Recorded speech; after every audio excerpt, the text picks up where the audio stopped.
wabarakatuh. Selamat pagi, salam sejahtera untuk kita semua.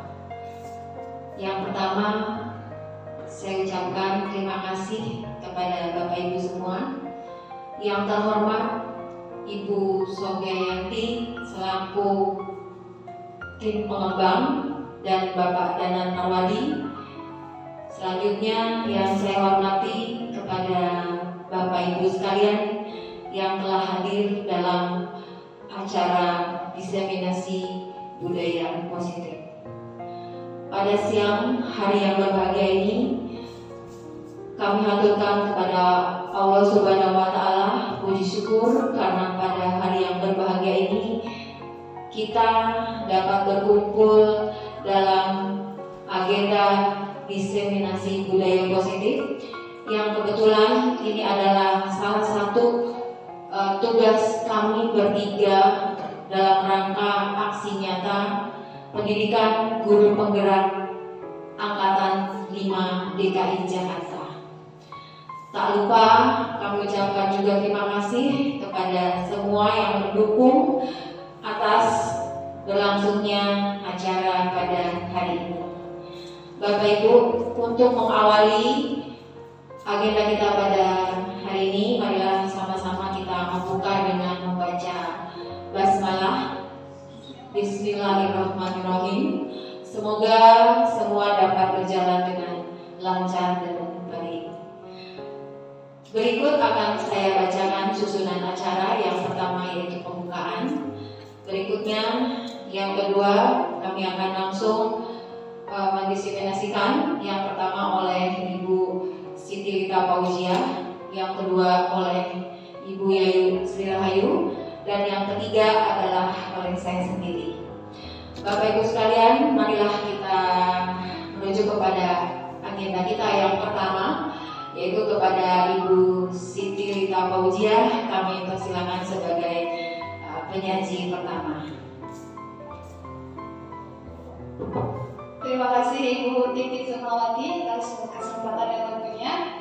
Baik, Bapak Ibu yang terhormat, mohon izin untuk menyampaikan paparan materi yang pertama terkait dengan budaya positif. Nah, sebelum kita paparan, kita SBY sebentar, dimohon Bapak Ibu untuk berdiri dulu ya.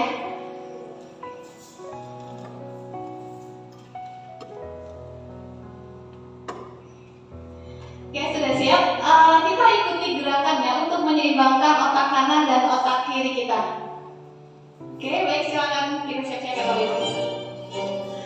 Ya, gerakan ke kanan dan ke kiri dengan kelingking dan jempolnya masing-masing, ya, kanan dan kiri. Ya, baik, ke kanan dan ke kiri. Ikuti ramanya. Nah, sekarang dipercepat gerakan kakinya. Gerakan kakinya Bapak Ibu.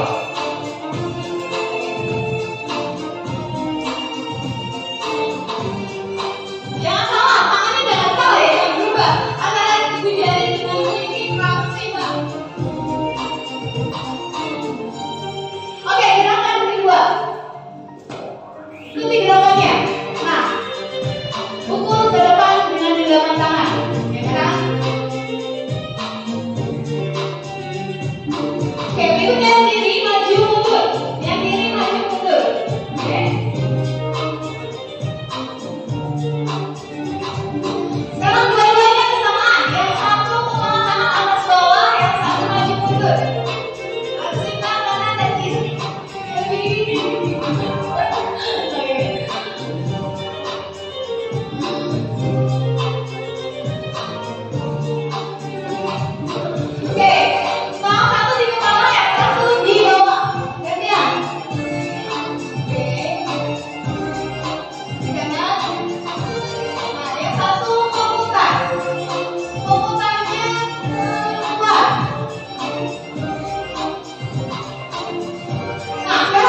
disiplin positif.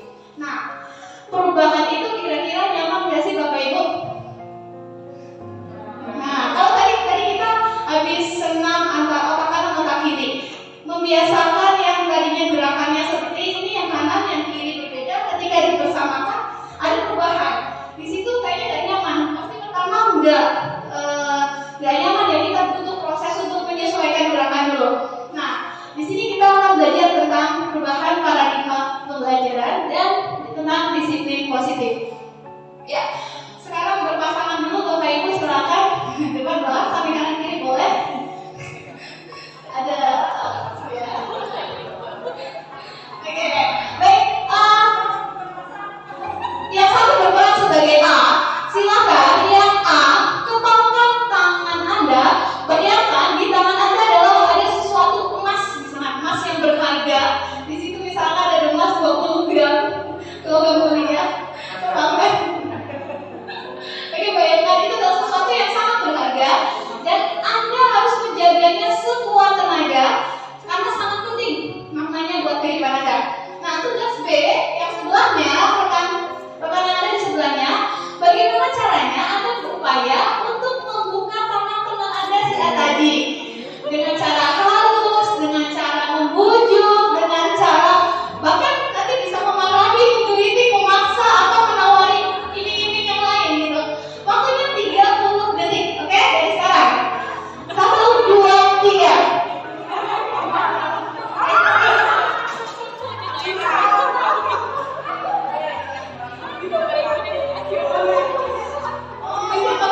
Bagaimana caranya? Yang B adalah membujuk, dipegangin diurus, silakan dipaksa atau bagaimana nggak berani? Oke, ada yang bisa dengan cara dengan segala cara bagaimana bisa membuka tangan rekannya. Nah, oke, waktu selesai sudah 30 detik. Nah, dari ilustrasi tadi, kira-kira ada nggak yang tangannya tadi bisa kebuka yang A? Ada Bu Ismi ya?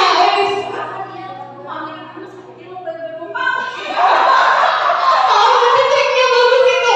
Nah, kalau tadi Bu Ismi bisa terbuka ya, tadi rekan B-nya hebat berhasil membujuk Bu Ismi untuk bisa membuka kepalan tangannya. Tadi siapa lagi Bapak Ibu yang bisa terbuka tangannya? Gak ada yang cuma Bu Ismi. Ismi baik hati kebenaran. Nah, kira-kira dari terbuka tertutupnya tadi siapa sih yang bisa memegang kontrol untuk bisa terbuka? Ini ya, diri sendiri yang tadi ya, yang memegang. Mungkin Bu Ismi hatinya luluh dengan tadi, tapi tetap Bu Ismi yang mengontrol buka itu. Dia mau karena nanti pengalaman gitu ya, tapi tetap yang mengontrol.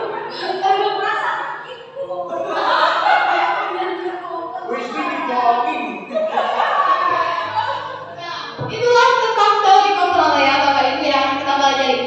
Nah, ada beberapa miskonsepsi ya, tentang miskonsepsi teori kontrol. Selama ini kita itu menganggap bahwa guru itu pasti bisa mengontrol murid, ya nggak?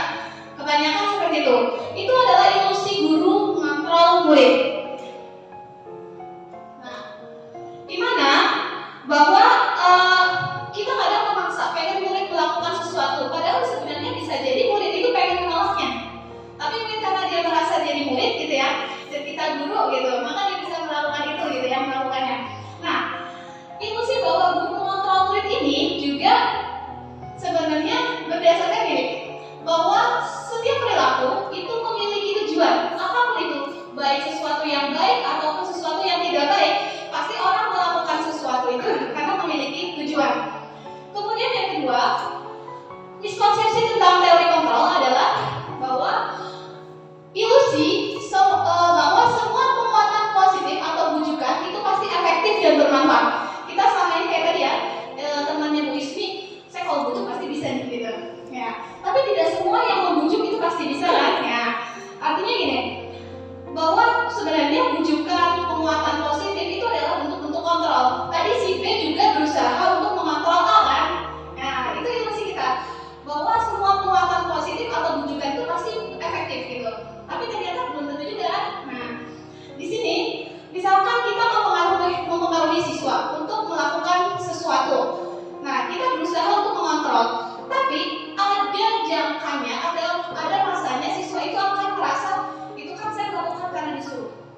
Oke, yang ketiga, sama ini miskonsepsinya adalah ilusi bahwa kita kalau mengkritik atau membuat siswa itu merasa bersalah, itu bakalan membuat siswa tersebut menguatkan karakternya.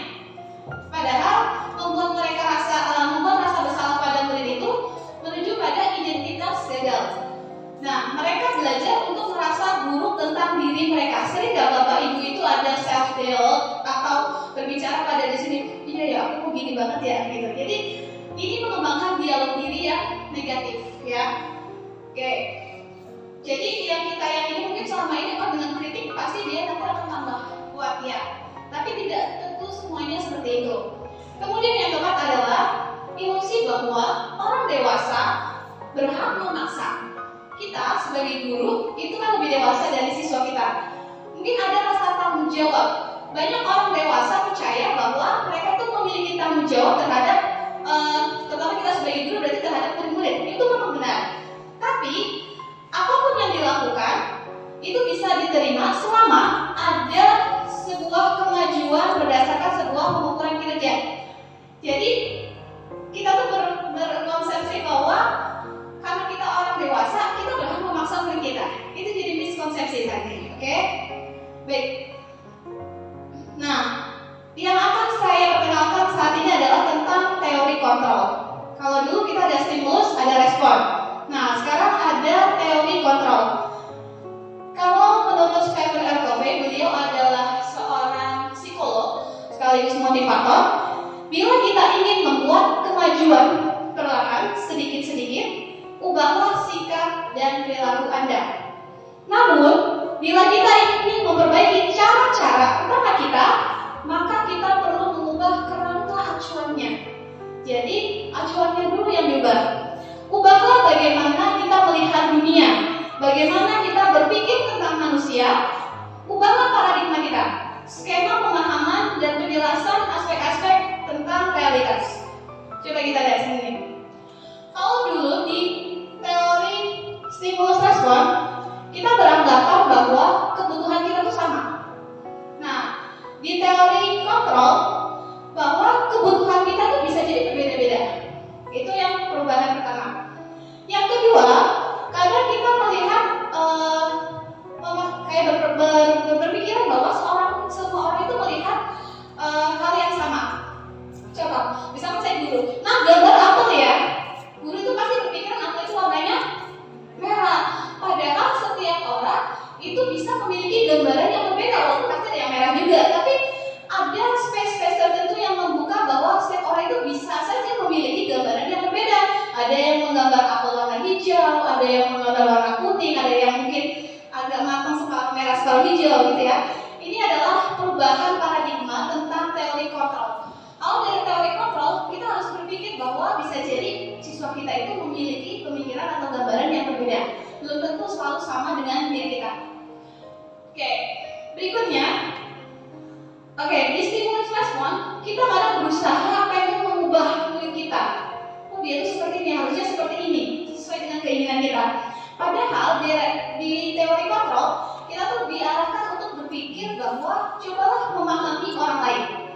Mungkin pernah kita sebagai guru di kelas ada siswa tidur ngantuk gitu ya. Nah, mungkin kalau kita ya harusnya dia tidak tidur di kelas, harusnya dia tidak ngantuk. Itu kalau stimulus respon ya. Kalau dikontrol, kita harus memahami kenapa sih dia ngantuk di kelas. Bisa jadi ada sesuatu yang terjadi sebelum itu, atau dia punya alasan tersendiri untuk melakukan itu, gitu ya. Kemudian di perubahan paradigma berikutnya bahwa perilaku buruk itu identik dengan suatu kesalahan. Sementara kalau di teori kontrol, semua perilaku itu memiliki tujuan. Misalkan tadi ya, seperti tadi saya lanjutkan, siswa yang tadi tidur di kelas itu pasti gak baik gitu kan. Misalkan suruh dia dihukum di depan kelas, pasti dia malas gak bisa ngerti dan sebagainya. Artinya diidentifikasikan sebagai suatu keburukan. Padahal tadi setiap perilaku memiliki tujuan. Jadi kita butuh step selanjutnya untuk mengidentifikasi kenapa anak ini tiduran di kelas, gitu ya. Oke, baik, berikutnya kalau di teori stimulus respon, orang lain itu bisa mengontrol kita. Kita beranggapan mungkin Misalkan mau upacara suruh baris, anaknya belum baris-baris, saya nanti tunggu disuruh guru aja. Karena apa? Ada ketergantungan merasa nanti tunggu dikontrol ya. Padahal di teori kontrol yang bisa mengontrol diri kita adalah diri kita sendiri, ya. Jadi mau berbalik sekarang aku kan sebenarnya diri kita, tapi itu paradigma berpikirnya selama ini kan belum mulai gitu. Jadi belum pada datang, belum pada siap-siap gitu ya. Padahal tadi ya teori kontrol kita harus mengubah paradigma bahwa yang bisa mengontrol adalah diri kita. Kemudian berikutnya adalah paradigma berpikir bahwa kita bisa mengontrol orang lain. Ya, seperti tadi kita sebagai guru kita pasti bisa mengontrol murid-murid kita. Itu paradigma berpikir tentang stimulus respon. Oke. Itu ya bagaimana?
Baik, mohon izin dilanjutkan.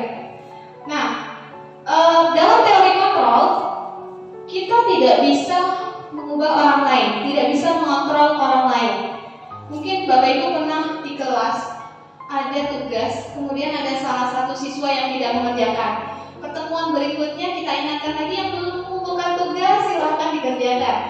Mungkin dia belum sampai mengumpulkan lagi, belum mengerjakan lagi, sampai berapa bulan berikutnya diingatkan tidak mengerjakan lagi. Itu ada. Artinya bahwa kita tidak bisa mengontrol siswa tersebut. Tidak semua siswa bisa kita kontrol ya, dalam arti karena dia yang bisa mengontrol dirinya sendiri. Itu ya Bapak Ibu. Bahkan mungkin ada tagihannya sampai berbulan-bulan tidak dikerjakan juga gitu ya. Karena yang bisa mengontrol mau mengerjakan atau tidak adalah siswa itu sendiri. Oke. Nah, ya kadang pemaksaan itu ada pada saat rujukan kita gagal. Ini mungkin pernah terjadi ke mungkin saya sendiri pernah mengalami pada saat menyuapi anak gitu ya. Gitu nggak mau juga misalnya diajak jalan nggak mau juga gitu. Artinya upaya-upaya yang dilakukan itu kayak sudah mentok gitu ya. Kalau di teori stimulus respon, endingnya adalah memaksa. Ya udah sebentar makan gitu misalnya. Nah, kalau di teori kontrol kita perlu berkolaborasi dan melakukan konsensus dengan si anak tersebut tadi untuk menciptakan pilihan-pilihan baru. Artinya bagaimana caranya biar dia juga mau dan tertarik. Jadi berkolaborasi, kamu maunya makan apa misalnya, ayo bikin baru atau apa gitu. Jadi berkolaborasi. Ini pendekatan ke anak tadi ya. Kemudian kalau di stimulus respon itu berpikirnya kalah menang.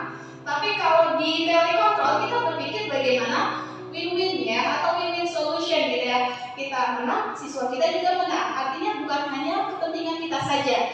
tugas, mengerjakan tugas karena mungkin hanya kepentingan kita biar segera ada nilai.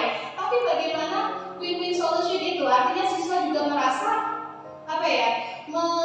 mengakui bahwa melakukan tugas itu dengan kemauan dari dirinya sendiri, bukan karena penugasan dari kita semata. Gitu ya Bapak Ibu.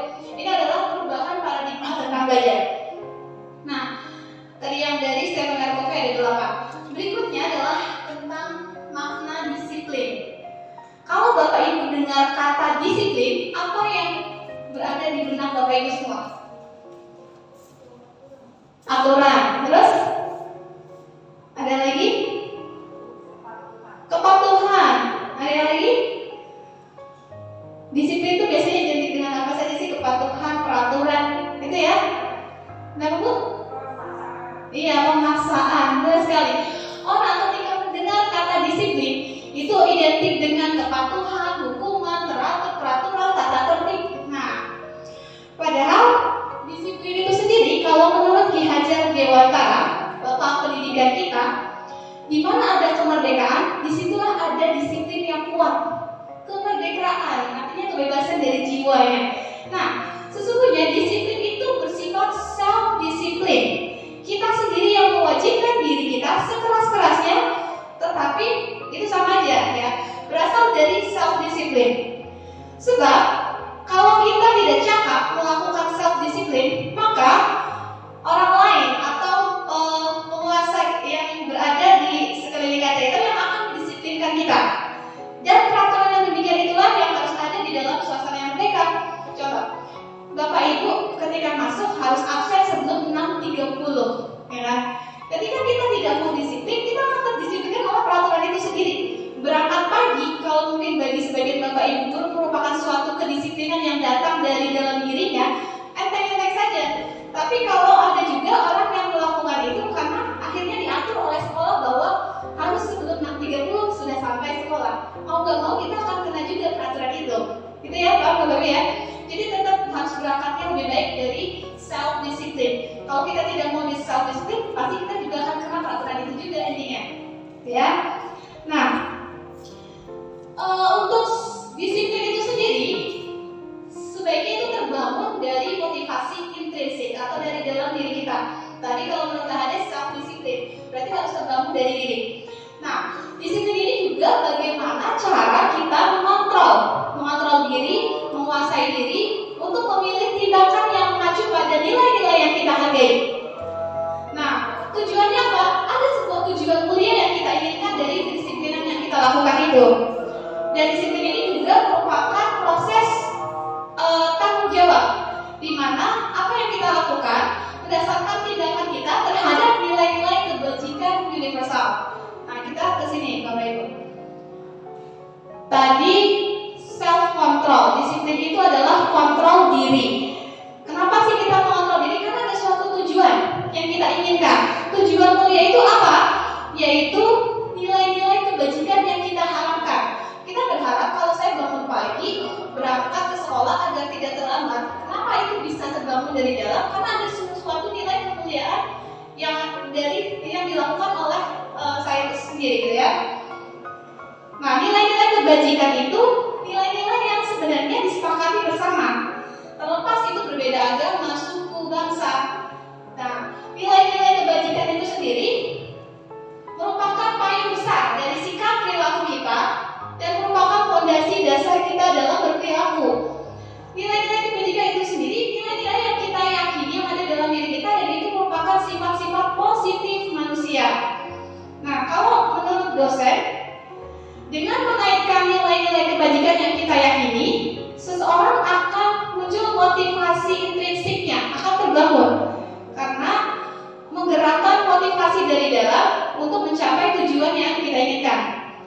Oke, ini adalah contoh nilai-nilai kebajikan. Kalau di kita karena di dalam bidang pendidikan ada profil pelajar Pancasila. Coba kalau kita lihat satu persatu, beriman dan bertakwa kepada Tuhan yang Maha Esa. Menurut Bapak Ibu semuanya berbeda agama sekalipun, itu nilai kebajikan bukan? Baik enggak? Kemudian mandiri itu sesuatu yang kita akui secara bersama, secara universal bahwa itu adalah sesuatu yang baik ya. kebajikan itu berlaku dimanapun dianggap ya, dianggap nilainya di wilayah manapun. Misalkan di sekolah-sekolah lain atau mungkin di tempat lain ada istilah, ada IGO Primary Years Program. Mereka menganggap tentang nilai-nilai kebajikan itu ada beberapa yang diangkat. Rasa hormat, agama apapun, suku apapun kita pasti akan menganggap bahwa rasa hormat itu memiliki nilai-nilai kebajikan yang positif. Nah, itu sebenarnya kalau kita mengaitkan nilai itu dalam diri kita pasti akan terbangun motivasi intrinsik kita. Ada 3 motivasi orang dalam melakukan sesuatu. Yang pertama, biasanya orang mau melakukan sesuatu ada juga yang karena menghindari ketidaknyamanan. Kalau misalnya saya tidak melakukan ini, nanti dampaknya apa ya? Hukumannya apa ya? Kalau saya terlambat, nanti dipotong nggak ya? Gitu. Jadi ada yang tipe seperti itu. Itu berarti berorientasi kepada dampak atau hukuman yang akan diperoleh kalau dia tidak melakukannya. Tipe yang kedua, orang yang melakukan sesuatu tapi berpikir nanti imbalannya apa ya? Kira-kira kalau saya nggak telat, saya gimana ya? Gitu. Saya dapat hadiah apa nih dari kepala sekolah gitu. Jadi sudah berpikirnya imbalan. Itu adalah tipe orang yang melakukan motivasi kedua tadi. Kemudian yang ketiga, nah ini yang kita harapkan. Mereka melakukan sesuatu itu karena mereka ingin menjadi orang yang mereka inginkan. Dirinya itu menjadi orang yang seperti dia inginkan dan menghargai diri sendiri mereka sendiri, ya, dengan nilai-nilai yang mereka percaya. Nah, inilah yang kita harapkan. Yang ketiga ini, mereka melakukannya karena ingin orang yang melakukan itu nilai-nilai yang diyakini. Oke, tadi berkaitan dengan tujuan disiplin positif. Nah, kita berharap melakukan disiplin positif tadi menanamkan motivasi yang ketiga, bahwa kita melakukannya karena kita menghargai diri kita, meyakini nilai-nilai yang kita percaya, ya. Dan kita semua berharap murid-murid kita juga bisa diarahkan ke sana. Bukan, "Mak, kamu kalau misalnya terlambat nanti kamu dihukum." Bukan yang pertama. Atau nanti yang datangnya paling cepat nanti dapat reward. Bukan seperti itu. Tapi bagaimana kesadaran itu akan tumbuh dari motivasi intrinsiknya. Nah, motivasi intrinsik ini akan berdampak jangka panjang, ya. Berbeda dengan tadi reward sama yang punishment. Motivasi ini tidak akan terpengaruh dengan reward dan punishment. Nanti akan lebih dalam motivasi intrinsik ini dibahas oleh Bu Titik ya nanti pada sesi berikutnya. Baik, demikian Bapak Ibu yang bisa saya sampaikan untuk sesi ini. Terima kasih, saya kembalikan ke MC. Baik, Bapak Ibu, demikian tadi sudah disampaikan terkait dengan paradigma dari perubahan disiplin. Untuk selanjutnya kita beranjak kepada sesi yang kedua, yaitu yang akan disampaikan oleh Ibu Yayu Sri Rahayu tentang keyakinan kelas. Kepada Ibu Yayu Sri Rahayu kami persilakan.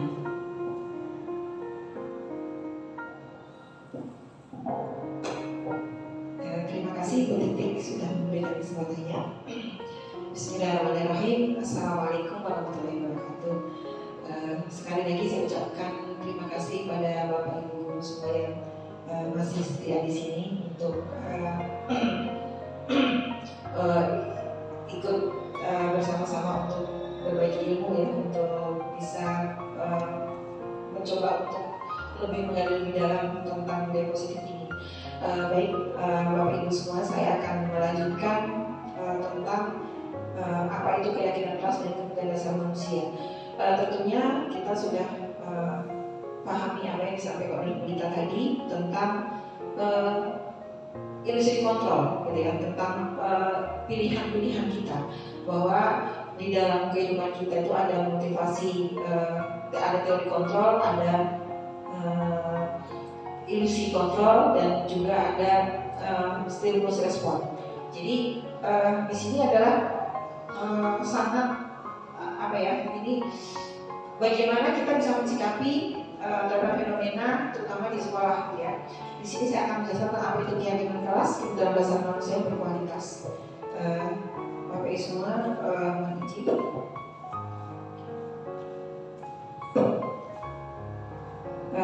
Ini adalah ilustrasi gitu ya. Jadi mengapa kita harus menggunakan helm saat berkendara sepeda motor? Mungkin jawabannya adalah karena demi keselamatan gitu. Terus yang kedua, mengapa kita harus minum obat saat sedang sakit? Itu jawabannya adalah agar segera kita sehat, bukan harus dipaksa-paksa. Itulah sebenarnya jawaban keselamatan dan sehat ini adalah sebuah keyakinan. Jadi sebagai suatu keyakinan, yaitu nilai-nilai kebajikan universal yang disepakati secara tersirat dan tersurat. Artinya keyakinan itu datang dari hati.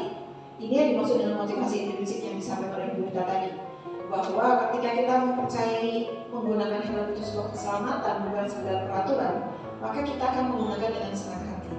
Dan bagaimana implementasinya dengan kita di sekolah? Sebenarnya sama. Ketika anak-anak itu sudah meyakini terhadap suatu hal, maka dia akan melakukan apa yang diyakini.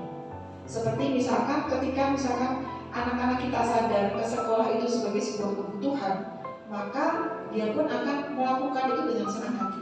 Ketika mereka sudah memiliki suatu keyakinan bahwa dengan sekolah yang benar saya akan bisa menggapai cita-cita saya, maka tidak perlu disuruh-suruh ataupun tidak perlu saya harus bermasalah dengan pelajaran yang harus saya hadapi. Seperti itu. Berikutnya adalah bagaimana apa yang dimaksud dengan keyakinan sekolah atau kelas ini. Jadi keyakinan kelas atau keyakinan sekolah ini adalah sebuah usaha sadar untuk membuat kita meyakini meyakini segala sesuatu menjadi baik yang dilakukan di sekolah. Bagaimana caranya? Di sini salah satu poinnya itu adalah bersifat abstrak. Kenapa bersifat abstrak? Jadi misalkan kita peraturan dilarang berisik ketika belajar. Maka di sini kita bisa mengambil kata-kata yang lebih umum. Kira-kira kalau misalkan dilarang berisik ketika saat belajar itu bagaimana ya? Gitu. Berarti kita mengambil kata-kata yang lebih general dan itu berarti saling menghargai. Atau misalkan dilarang terlambat ketika masuk kelas, misalkan kita punya peraturan seperti itu ya, kata kesepakatan, maka kita bisa mengambil kata-kata yang abstrak, misalkan saling menghargai. Jadi seperti itu adalah makna bersifat abstrak. Berikutnya adalah pernyataan-pernyataan universal. Jadi seperti yang saya sampaikan tadi, bahwa pernyataan universal ini adalah pernyataan yang semuanya bisa menerima. Gitu. Misalkan tidak ada kerumunan di kelas, berarti itu kita bisa mengambil kata-kata saling menghargai seperti itu. Terus berikutnya adalah tidak terlalu banyak. Kenapa tidak terlalu banyak? Karena namanya sebuah keyakinan itu perlu perlu kata-kata general. Ketika misalkan ada kata-kata salah satu keyakinan kelas itu saling menghargai, maka di situ akan termasuk tidak membuli, terus tidak membuli teman, terus mungkin tidak bersikap kasar terhadap teman, santun terhadap guru, hormat terhadap guru, seperti itu. Terus berikutnya adalah sesuatu yang dapat diterapkan di lingkungan tersebut. Jadi kenapa di sini dikatakan sesuatu yang dapat diterapkan di lingkungan tersebut? Karena dalam proses pembentukan keyakinan kelas itu semua unsur yang ada dalam kelas atau sekolah tersebut terlibat. Jadi ini adalah milik bersama, seperti itu. Terus sama ya, semua warga kelas berkontribusi, itu maksudnya bersama. Berikutnya adalah bersedia meninjau kembali keyakinan kelas dari waktu ke waktu. Karena keyakinan kelas ini terus dinamis, maka di sini perlu adanya perlu ada penilaian kembali, seperti itu. Jadi ini adalah contoh ya, misalkan di sini ada peraturan kembalikan barang ke tempatnya. Maka di sini keyakinan kelas atau yang dibentuk itu bisa dikatakan yang nilai kebajikan yang dituju itu seperti apa. Misalkan kembalikan barang ke tempatnya berarti kita menggunakan kata-kata yang lebih general. Misalkan saling menghormati itu bisa, ya, atau saling menghormati bisa ya, atau misalkan dilarang mengganggu orang lain, itu bisa menggunakan keyakinan kelas saling menghargai, seperti itu. Atau dilarang melakukan kekerasan, itu bisa menggunakan kata-kata saling menyayangi dan seterusnya. Berikutnya ini adalah contoh-contoh keyakinan kelas. Jadi keyakinan kelas di sini misalkan setiap anggota kelas perlu belajar. Berikutnya setiap anggota kelas perlu senang. Setiap anggota kelas perlu melakukan tugas dan sebagainya. Atau contoh yang berikutnya adalah hormat. Di sini kata-kata narasinya dibangun. Kami meyakini bahwa sangat penting untuk menghormati semua orang dan barang milik orang lain. Jadi ini akan lebih penyataannya abstrak ya, hormat. Tapi di sini bisa lebih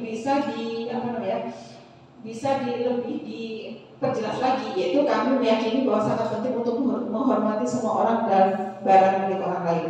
Jadi di sini ketika misalkan ada anak yang mungkin mengambil barang bukan miliknya, berarti kita bisa mengembalikan dengan keyakinan kelas ini gitu. Keyakinan kelas apa yang disepakati, yaitu hormat seperti itu. Berikutnya adalah di sini adalah setelah keyakinan kelas dibangun, maka perlu ada pendalaman atau perlu ada refleksi ya, refleksi. Jadi di sini refleksinya itu adalah bisa dilakukan berdasarkan kesepakatan, bisa tiap 3 bulan atau 1 semester begitu ya. Jadi di sini misalkan hormat. Jadi hormat ini jadi salah satu kegiatan namanya kegiatan tampak seperti atau tidak tampak seperti. Misalkan caranya seperti apa, yaitu brainstorming untuk mendefinisikan keyakinan kelas. Jadi keyakinan kelas ini kalau bahasa kita mungkin kesepakatan kelas ya. Tapi sebenarnya keyakinan kelas itu lebih general lagi, kata-katanya lebih general untuk menuju ke kebajikan universal yang tadi sudah disampaikan oleh Bu Rita. Seperti itu. Jadi ini contohnya ya Bu. Misalkan hormat ya, keyakinan kelas itu misalkan hormat, di sini ada tampak seperti dan tidak tampak seperti. Jadi salah satunya apa ini? Tampak seperti datang tepat waktu, tidak tampak seperti sering hadir terlambat. Berikutnya menyapa teman dan guru setiap hari, maka tidak tampak seperti tak acuh pada teman dan guru dan seterusnya. Jadi ini adalah salah satu kegiatannya, contoh kegiatannya. Berikutnya adalah kebutuhan dasar manusia yang berkualitas. Jadi ini adalah ilustrasi ya, ini happening banget kegiatan kita ya. Prosesi Denisoner Eksposisi SMA 61 berjalan dengan hikmat. Di sesi terakhir ada persembahan yang dilakukan oleh teman seangkatan kakak OSIS yang sudah selesai masa jabatannya. Dengan menyampaikan proker yang sudah dilaksanakan, sembari melepas baju seragam, ternyata siswa tersebut menggunakan kaos organisasi perkumpulan di luar sekolah. Hal tersebut menjadi masalah dikarenakan selama ini organisasi tersebut cenderung kepada hal yang destruktif. Ya. Bagaimana cara menyelesaikan masalah tersebut? Ini permasalahan yang terjadi ya Bu ya. Jadi sebelum kita akan menanyakan bagaimana cara menyelesaikan ya, tadi ya, bagaimana cara menyelesaikan tersebut, kira-kira bagaimana ya, Bapak Ibu mungkin ada yang mau berpendapat, boleh. Ya. Kadaluarsa ya, kadaluarsa baik. Jadi sebelum kita mencoba menguraikan permasalahan yang tadi, kita akan menuju dalam 5 kebutuhan dasar manusia. Jadi sebenarnya apa sih 5 kebutuhan dasar manusia itu? Jadi nanti setelah ini akan dipaparkan. Tapi pada prinsipnya kenapa sih ada kebutuhan dasar manusia? Yang pertama itu adalah setiap tindakan memiliki tujuan tertentu. Seperti yang disampaikan oleh Bu Rita tadi, bahwa dalam teori kontrol itu tidak ada benar salah ya, karena memang dalam penyelesaian itu adalah win-win solution atau menang-menang. Maka di sini setiap kita melakukan suatu hal itu memiliki tujuan tertentu. Misalkan kalau anak nyontek misalkan, kalau mungkin dalam kacamata pandang kita mesti anak ini salah gitu ya, salah benar.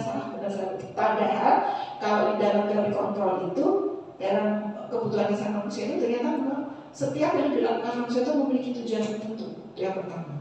Yang kedua, semua yang dilakukan adalah usaha untuk mendapatkan yang diinginkan, yakni kebutuhan dasar. Itu. Apa aja kebutuhan dasarnya itu? terdapat 5 kebutuhan dasar manusia yang harus terpenuhi. Ini adalah kebutuhan dasar manusia. Yang pertama adalah kebutuhan bertahan hidup, ya. Jadi kebutuhan bertahan hidup ini terdiri dari 3, yaitu kebutuhan fisiologis, biologis, dan psikologi. Jadi kebutuhan fisiologis itu apa? Jadi kebutuhan akan makan, kebutuhan akan tempat tinggal, kebutuhan akan kesehatan. Itu adalah kebutuhan fisiologis. Kemudian kebutuhan biologis itu apa? Kebutuhan untuk mempertahankan diri. Ya, salah satunya itu adalah kebutuhan diri, kebutuhan akan pasangan, kebutuhan perkawinan itu adalah kebutuhan biologis. Itu termasuk kebutuhan dasar. Berikutnya adalah kebutuhan psikologi. Kebutuhan psikologi ini adalah kebutuhan rasa aman. Rasa aman, kebutuhan rasa aman, ya. Terus berikutnya adalah kebutuhan kasih sayang dan rasa diterima. Jadi di sini kebutuhan kasih sayang dan rasa diterima merupakan kebutuhan psikologi. Mungkin kalau kita bisa melihat contoh dari anak-anak kita, ya, mungkin anak-anak yang berbuat karena ada yang tidak mandi ke sekolah misalkan, bisa jadi memang dia itu kebutuhan kasih sayangnya dan rasa diterimanya kurang. Makanya terjadi ada segala sesuatu, atau mungkin tadi yang dikatakan Ibu Lita, di sekolah kenapa tidur melulu? Mungkin dari kacamata pandang orang lain bisa jadi itu, kenapa sih anak malas banget gitu ya. Padahal kalau kita menyadari, bisa jadi memang anak itu memang ada 5 kebutuhan dasar ini tidak terpenuhi gitu. Itu yang kedua. Yang ketiga adalah kebutuhan penguasaan. Penguasaan ini adalah artinya pengakuan atas kemampuan yang terkait dengan kompetensi. Jadi bagaimanapun anak itu perlu diakui eksistensinya. Kalau misalkan sebagai seorang murid, kita perlu mengatakan, wah kamu hebat sekali, kamu pintar sekali. Jadi pengakuan atas kompetensi ini sangat mutlak diperlukan oleh semua manusia. Kalau untuk murid kita pasti, makanya sebagai seorang guru kayaknya kita tidak boleh untuk pelit menyanjung anak, memuji anak. Karena pada prinsipnya anak itu tidak perlu berkompetisi dengan temannya. Silakan mereka berkompetisi dengan dirinya sendiri. Artinya ketika hari ini mereka melangkahnya seperti ini, ketika anak ini hari ini tidak mandi, besok anak ini mandi, itu adalah sebuah prestasi. Seperti itu. Terus berikutnya adalah kebutuhan akan kebebasan. Jadi kebutuhan akan kebebasan ini adalah kebutuhan akan pilihan-pilihan.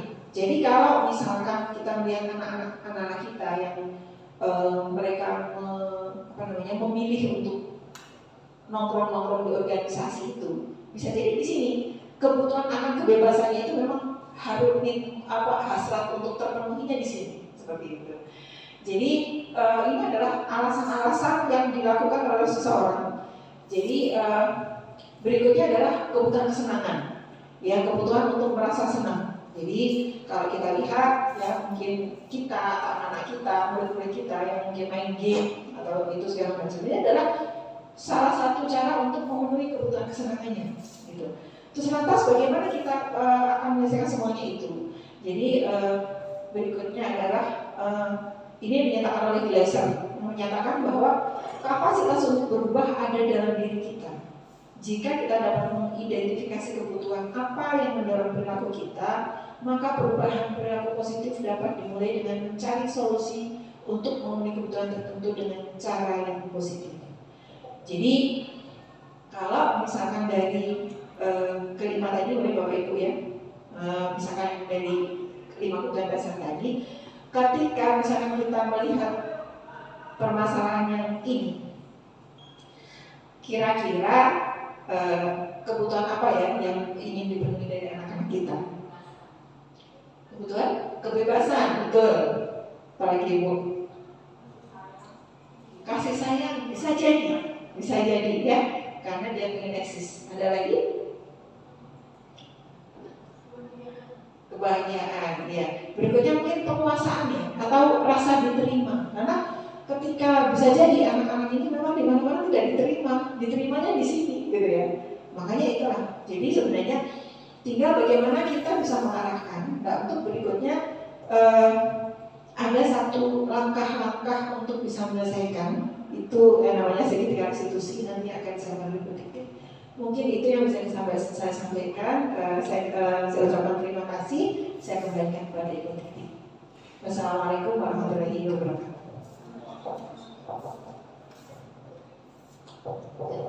Baik, terima kasih Bapak dan Ibu.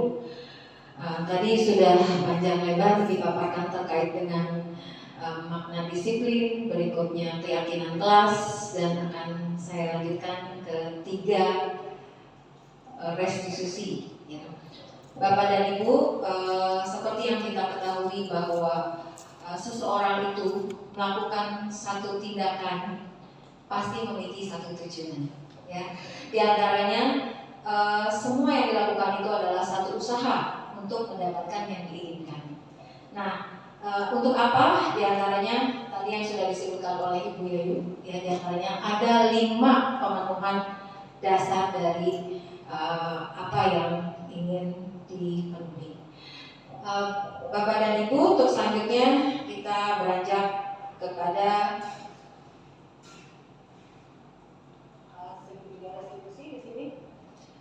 di antaranya yang pertama, berpikir positif dan kebijakan universal. Oke? Ya.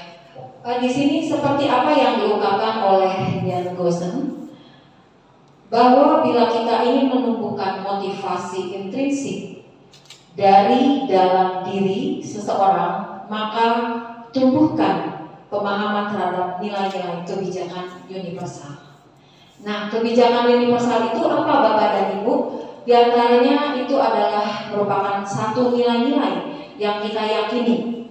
Ya, di antaranya misalnya salah satu contohnya nilai jujur, lalu saling menghormati, berikutnya toleransi, dan lain sebagainya. Intinya itu adalah merupakan suatu keyakinan sebagai nilai dari kebijakan universal yang sudah disampaikan juga tadi oleh Ibu Yayu, bagaimana kita untuk mengawalinya dengan membuat suatu keyakinan, ya, kesepakatan untuk mewujudkan dari kebijakan universal tersebut.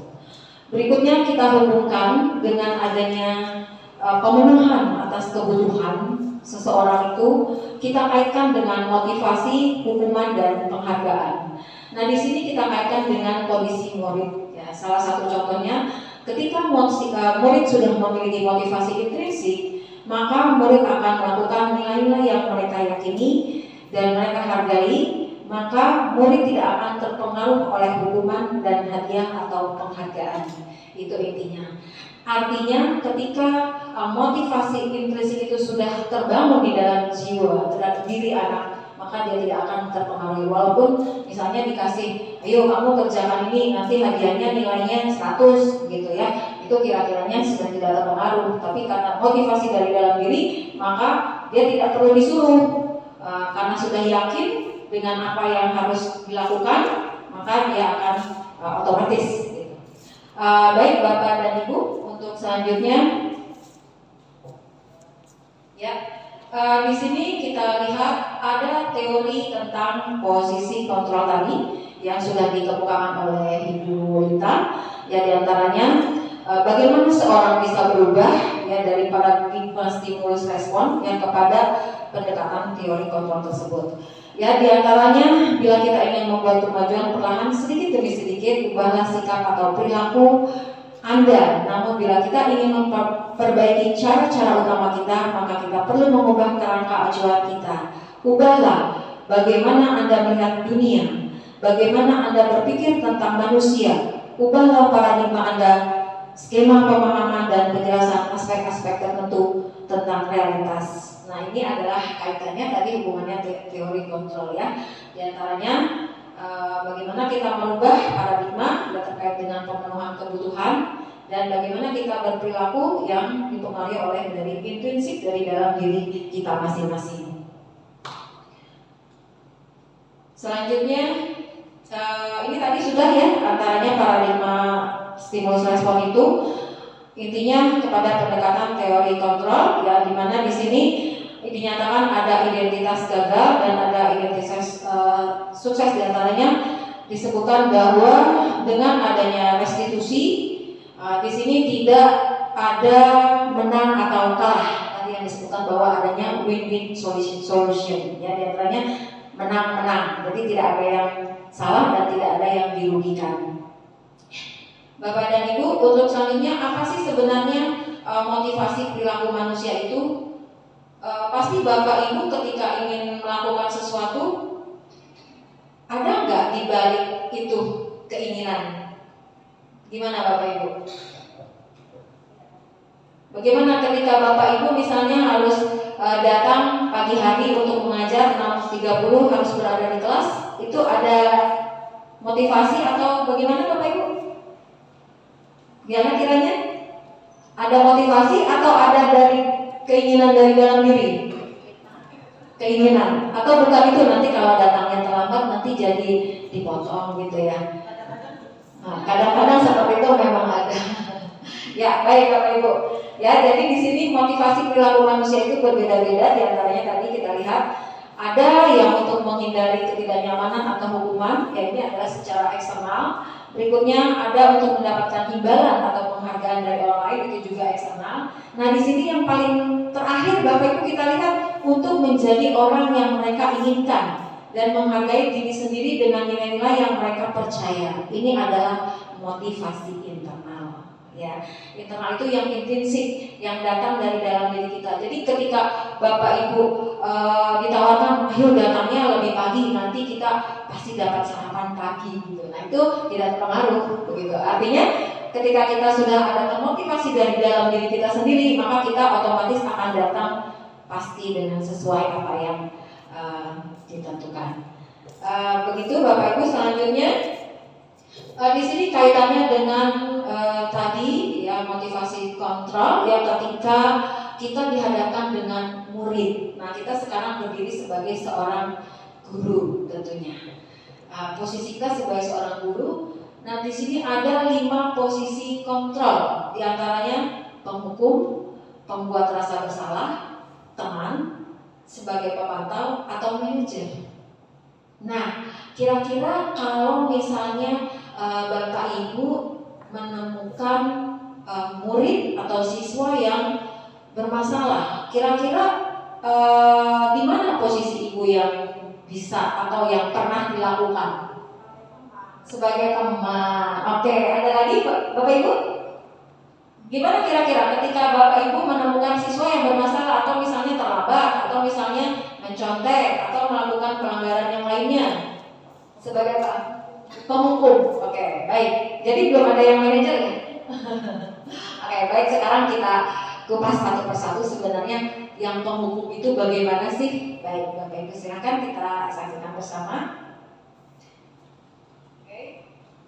Nah, di sini berdasarkan teori kontrol dari Dr. William Glasser ya, bahwa ada 5 posisi kontrol dari apa yang sudah kita pernah lakukan ya. Di antaranya pastilah pernah ya melakukan di antaranya.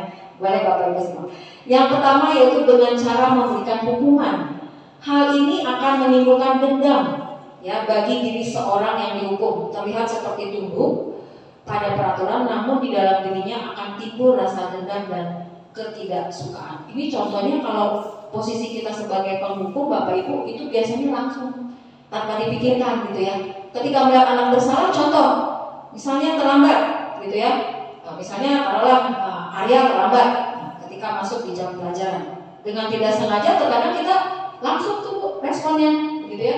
Kamu lebih baik di luar saja begitu. Nah, itu adalah sebagai posisi memberikan hukuman. Begitu kiranya. Berikutnya yang kedua, dengan cara membuat orang bersalah. Ya, hal ini dilakukan dengan menekankan bahwa tindakan yang sudah dilakukan hal yang salah sehingga yang melanggar itu merasa dirinya sangat bersalah dan disudutkan. Contoh nih tadi ketika misalnya Arya menyontek begitu ya. Nah, ketika menyontek langsung disudutkan gitu ya. Kira-kira bagaimana Bapak Ibu kalau melihat siswanya menyontek, menyudutkannya itu biasanya yang Ibu lakukan atau belum pernah? Nah, begitu kiranya. Gimana sih mau jadi apa kamu? Gimana sih kamu kok tidak jujur? Nah, begitu. Artinya gimana sih kamu tidak belajar? Nah, iya, apa tidak kasihan dengan orang tuamu? Itu tandanya atau ciri bahwa kita sudah melakukan membuat orang merasa bersalah. Berikutnya yang ketiga yaitu sebagai teman. Nah, tadi Bu Sofi sudah menyampaikan seringnya bagaimana sebagai teman. Nah, ini kasih sayang berarti ya. Artinya di sini seolah pendidik itu sebagai teman dalam menangani kasus ya, sehingga siswa merasa nyaman. Memang kalau merasa teman nyaman. Nah, tapi di sini karena merasa dekat, dia tidak akan mengembalikan rasa yang atau perbuatan yang sudah dia buat, malah merasa terlindungi. Di antaranya itu, ayo Lana jangan berbuat seperti itu, kasihan kan sama ibu kan udah memberikan pengarahan sama kamu, tapi kok kamu tetap melanggar, gitu. Kasihan lah, ayolah gitu ya. Yuk mari ibu bantu, misalnya gitu, kamu kenapa gitu ya. Nah itu di antaranya. Berikutnya yang keempat, bertindak sebagai pemantau. Nah di sini memberikan konsekuensi jika mereka melanggar peraturan sudah ditetapkan. Ini pernah dilakukan nggak? Kira-kira gimana contohnya? Konsekuensinya? Gimana? Ya baik, bertindak sebagai pemantau. Ya, jadi memberikan konsekuensi artinya ketika anak itu terlambat atau misalnya menyontek atau yang lainnya, maka langsung diberikan konsekuensinya. Kamu tahu tata tertibnya? Begitu. Jika terlambat, maka kamu harus, nah, misalnya dihukum membaca selama 15 menit atau misalnya berdiri 15 menit. Nah, itu diantaranya salah satu konsekuensi, berarti menerima hukuman gitu ya. Yang terakhir, bertindak sebagai manajer, memberikan kesadaran tentang tindakan yang salah, kemudian diminta berpikir bagaimana solusinya agar tidak melakukan pelanggaran kembali. Kira-kira mana menurut Bapak Ibu sebagai nomor 5? Oke, Bapak Ibu berarti sudah memilih ya. Berarti untuk next Bapak Ibu berarti tidak lagi sebagai pemantau begitu ya. Oke, baik. Bapak Ibu, untuk posisi yang kelima inilah untuk menimbulkan bagaimana membangun rasa kepada anak didik kita ya, untuk motivasi intrinsik bahwa kesadaran dari dirilah itu yang menjadikan sebagai satu budaya positif yang disebut dengan disiplin begitu. Ya, kita lanjutkan. Nah, di sini diantaranya ada hukuman versus dengan konsekuensi ya. Tentunya apa sih bedanya antara hukuman dengan konsekuensi itu? Bila kita melihat ya, di sini ada beberapa ya latar belakang. Ada identitas gagal dan mengenai disiplin yang sudah bermakna positif ya, terbagi dua, yaitu dalam bentuk konsekuensi dan dalam bentuk restitusi. Nah, di sini salah satu saja ya Bapak Ibu contohnya. Misalnya kalau yang identitas gagal ya, ketika gagal, apa sih perilakunya terhadap yang terjadi? Nah, di sini ada hukuman, ada konsekuensi dan ada restitusi. Ketika identitas gagal yaitu hukuman, maka perilakunya pasif, agresifnya meningkat ya. Di sini sistemnya tidak akan berjalan bila murid tidak takut begitu. Jadi konsekuensinya gimana? Penguatan hanya bertahan dalam jangka waktu pendek. Nah, ketika terjadi identitas gagal menjadikan hukuman, maka akan pasif. Nah, di sini murid akan membenci tentunya terhadap peraturan. Berikutnya konsekuensinya di sini memang murid akan hormat gitu ya, akan mematuhi peraturan, tapi tidak dalam jangka waktu yang panjang. Jadi hanya ya begitulah biasanya manipulasi ya. Sekarang oke Bu, iya Bu, baik Bu, saya nggak akan ulangi lagi, tapi besoknya terjadi lagi. Nah itu. Berikutnya kalau identitas sukses kita hubungkan dengan restitusi, ini masalah bisa terpecahkan karena muncul dari dalam dirinya, ada kesadaran dari dalam dirinya, otomatis dia akan meyakini bahwa dengan terlambat ini apa disadarkan, kesadarannya timbul. Oh, kalau saya terlambat terus maka saya akan ketinggalan pelajaran. Oh, kalau saya terlambat terus maka saya akan banyak yang tertinggal. Itu diantaranya. Selanjutnya, apa sih sebenarnya yang disebut dengan segitiga restitusi? Yaitu proses menciptakan kondisi bagi murid untuk memperbaiki kesalahan mereka sehingga mereka bisa kembali pada kelompok mereka dengan karakter yang lebih kuat. Artinya, dengan restitusi ini membangun karakter murid untuk menjadi apa yang dia inginkan, ya, dengan keyakinan-keyakinan yang dia yakini secara universal. Artinya nilai-nilai kebajikan. Itu. Berikutnya, nah segitiga restitusi ini seperti apa? Tentunya Bapak Ibu ketika menghadapi siswa yang bermasalah, tadi kan kita sudah paparkan kita sebagai siapa. Nah artinya bila kita tentu dong kita sebagai manajer. Nah diantaranya langkah-langkahnya apa sih ketika kita menjadi seorang manajer itu, ketika ingin memberikan pemahaman dan memberikan dorongan kepada siswa untuk tumbuh motivasi intrinsiknya, yaitu pertama yaitu menstabilkan identitas, ya. Berikutnya yang kedua validasi tindakan yang salah, dan ketiga menanyakan keyakinan. Berikut contohnya, ya, diantaranya apa sih penerapan restitusi itu yang kita lakukan langkahnya. Tadi bagaimana caranya membantu murid untuk jujur, begitu ya. Murid menjadi lebih memiliki tujuan, menghargai nilai-nilai kebajikan. Berikutnya bersedia menyelesaikan masalah dengan berbuat lebih baik lagi. Berikutnya mampu menyelesaikan masalah dengan motivasi internal. Nah intinya kesadaran dari dirinya. Yang pertama kita lihat di sini menstabilkan identitas, ya, diantaranya agar siswa yang bersalah itu tidak disudutkan. Maka apa yang kita lakukan? Memberikan harapan bahwa setiap orang pasti bersalah, begitu ya. Artinya kita menstabilkan, jangan ketika anak itu sudah salah, tapi kita langsung memberikan hukuman, begitu ya. Langsung kita sebagai penghukum. Nah di sini kita menstabilkan identitas. Nah diantaranya seperti apa? Nah kita tanyakan dulu, misalnya sebenarnya apa yang terjadi, mengapa kalian melakukan hal itu, begitu ya. Jadi kita menanyakan dulu apa sih alasannya, begitu. Itu adalah tindakan menstabilkan identitas. Berikutnya yang kedua yaitu validasi tindakan yang salah, yaitu menanyakan alasan mengapa siswa tersebut melakukan tindakan yang melanggar. Menyadarkan bahwa tindakan yang dilakukan melanggar peraturan yang ada. Artinya di sini kita mengkonfirmasi, kira-kira yang kamu lakukan itu benar atau salah.